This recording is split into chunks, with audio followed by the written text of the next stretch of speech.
کہ اگر آپ بیمار ہیں یا مریض ہیں، میں جادو کا طریقہ بتاتا ہوں، آپ کرنا چاہیں تو اس کی اجازت دے دوں گا۔ ایک، اگر آپ بیمار ہیں، آپ مریض ہیں، آپ دکھوں میں، آپ تکلیفوں میں مبتلا ہیں، اور آپ چاہتے ہیں کہ یہ دکھ اور تکلیفیں، مسائل اور مشکلات، ناکامیاں اور پریشانیاں حل ہو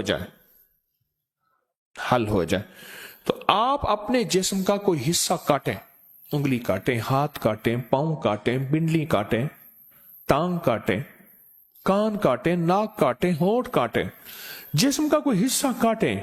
تھوڑے سے حصے کی قربانی دینی ہوگی، باقی سارا جسم بچ جائے گا۔ تھوڑے سے حصے کی قربانی۔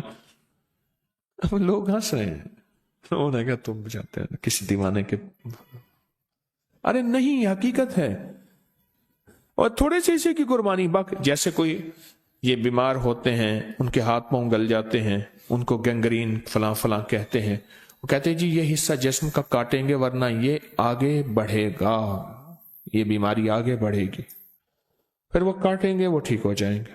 ایسے لوگ کرتے تھے، لیکن جب تاریخ اور انسانیت آگے بڑھی اور روشنی آگے بڑھی، تو روشنی آگے چلتے چلتے ایک نظر آیا کہ یہ ناخن بھی تو جسم کا حصہ ہے، جسمی کا تو حصہ ہے۔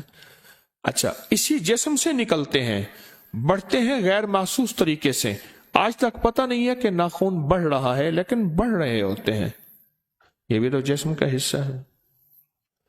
اس جسم کے حصے کو آپ کس طرح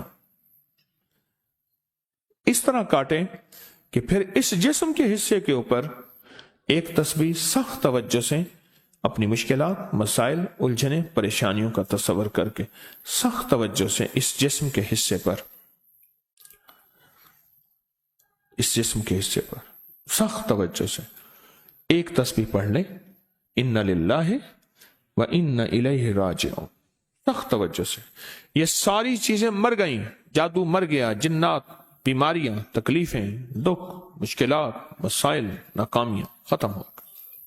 اس ویڈیو کو لائک اور شیئر کریں، اب کریں یوٹیوب چینل کو سبسکرائب کریں اور روزانہ زیادہ سے زیادہ سبسکرائب کروائیں۔ آپ دوسروں کے لیے صدقہ جاریہ بنیں گے، اللہ پہلے آپ کے دکھ ڈالے گا۔